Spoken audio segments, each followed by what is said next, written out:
भारत में यदि हिंदू धर्म की बात की जाए तो इसके अनुयायियों की संख्या के आधार पर यह विश्व का तीसरा सबसे बड़ा धर्म है। हिंदू धर्म को विश्व का सबसे प्राचीन धर्म माना जाता है। हिंदू धर्म केवल एक संप्रदाय ही नहीं है, अपितु जीवन जीने की पद्धति है। आपका टाइम बिल्कुल खराब ना करते हुए आगे बढ़ते हैं तो आप भी आगे बढ़ने से पहले एक छोटा सा लाइक और सब्सक्राइब बटन दबा दीजिए। हिंदू धर्म अपने अंदर कई तरह के संप्रदाय, दर्शन और उपासना पद्धतियों को समेटे हुए हैं। भारत के अतिरिक्त हिंदू धर्म के अनुयायी वर्तमान में नेपाल, मॉरिशस, सूरीनाम और फिजी में बहुसंख्यक रूप में मौजूद हैं। इस स्टोरी में हम आपको दुनिया के उन राज्यों के बारे में बताने जा रहे हैं जहां कभी हिंदू धर्म का बोलबाला था।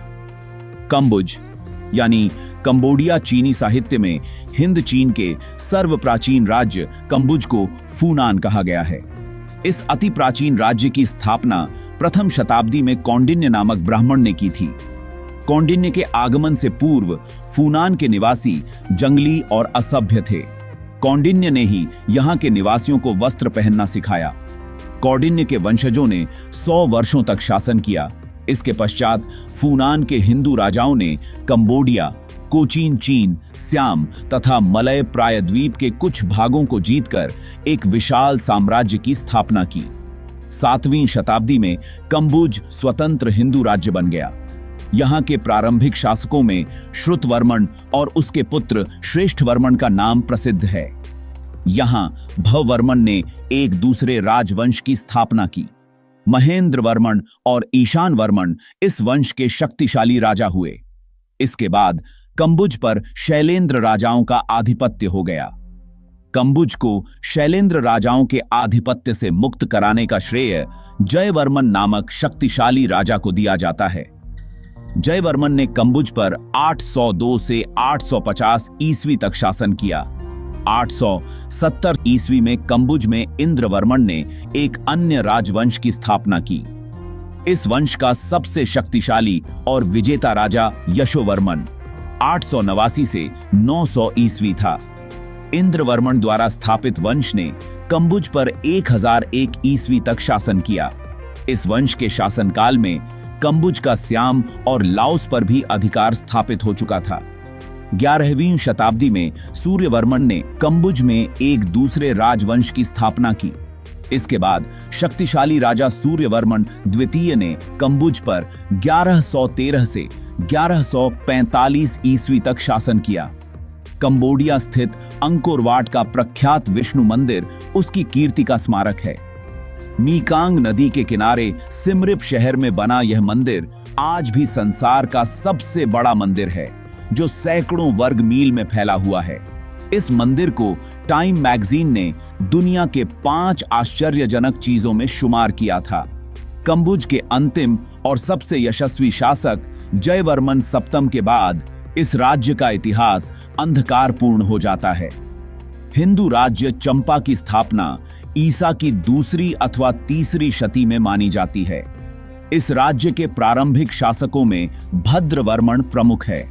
उसने अपने राज्य का विभाजन 3 प्रांतों में किया था: अमरावती उत्तरी प्रांत, विजय मध्य प्रांत और पांडुरंग दक्षिणी प्रांत।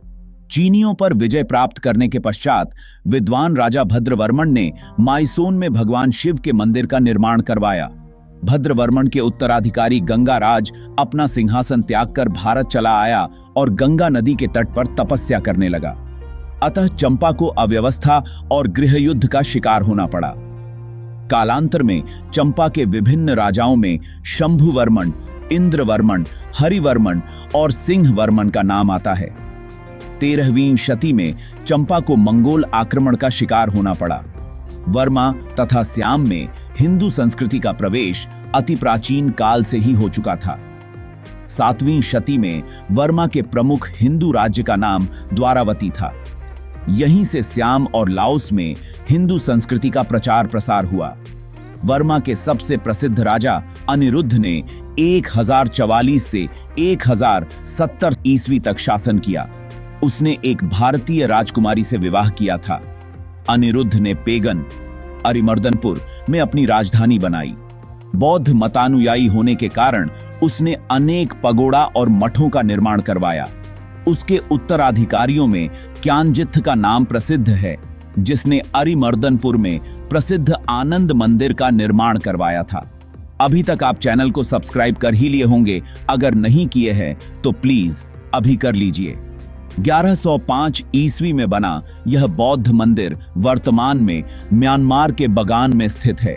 मलय प्रायद्वीप एशियाई महाद्वीप का सबसे दक्षिणी बिंदु है।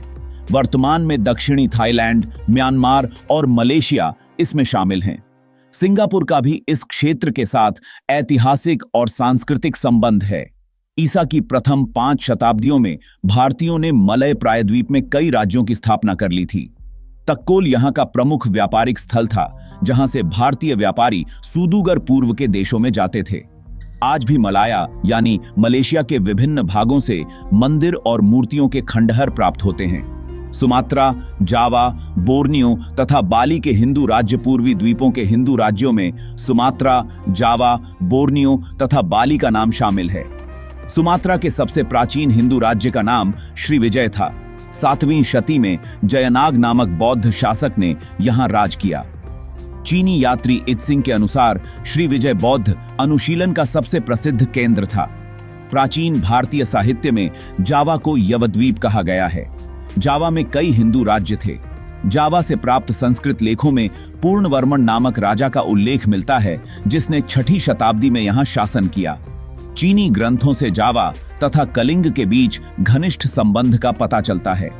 8वीं शताब्दी में जावा, मलेशिया के भूभागों पर शैलेंद्र नामक एक नए राजवंश का उदय हुआ।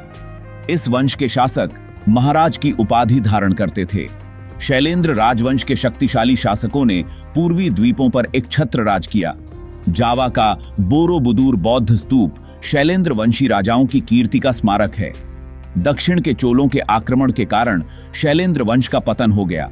सुमात्रा तथा जावा के अतिरिक्त बोर्नियो तथा बाली भी हिंदू संस्कृति के प्रमुख केंद्र थे। बोर्नियो के संस्कृत लेख से मूलवर्मा नामक हिंदू शासक का उल्लेख मिलता है। बोर्नियो के अभिलेखों से पता चलता है कि यहाँ के अधिकांश निवासी ब्राह्मण थे तथा यहाँ भारतीय संस्कृति का बड़े पैमाने पर प्रचार प्रसार था। 6ठी शताब्दी के पूर्व ही बाली में हिंदू उपनिवेश स्थापित हो चुका था। चीनी साहित्य के अनुसार बाली का राज परिवार कौंडिन्य कुल से संबंधित था। जावा में कई हिंदू राज्य थे। जावा से प्राप्त संस्कृत लेखों में पूर्णवर्मन नामक राजा का उल्लेख मिलता है, जिसने 6ठी शताब्दी में यहां शासन किया। चीनी ग्रंथों से जावा तथा कलिंग के बीच घनिष्ठ संबंध का पता चलता है। 8वीं शताब्दी में जावा, सुमात्रा तथा मलाया, मलेशिया के भूभागों पर शैलेंद्र नामक एक नए राजवंश का उदय हुआ। इस वंश के शासक महाराज की उपाधि धारण करते थे। शैलेंद्र राजवंश के शक्तिशाली शासकों ने पूर्वी द्वीपों पर एक छत्र राज किया। जावा का बोरोबुदूर बौद्ध स्तूप शैलेंद्र वंशी राजाओं की कीर्ति का स्मारक है। दक्षिण के चोलों के आक्रमण के कारण शैलेंद्र वंश का पतन हो गया।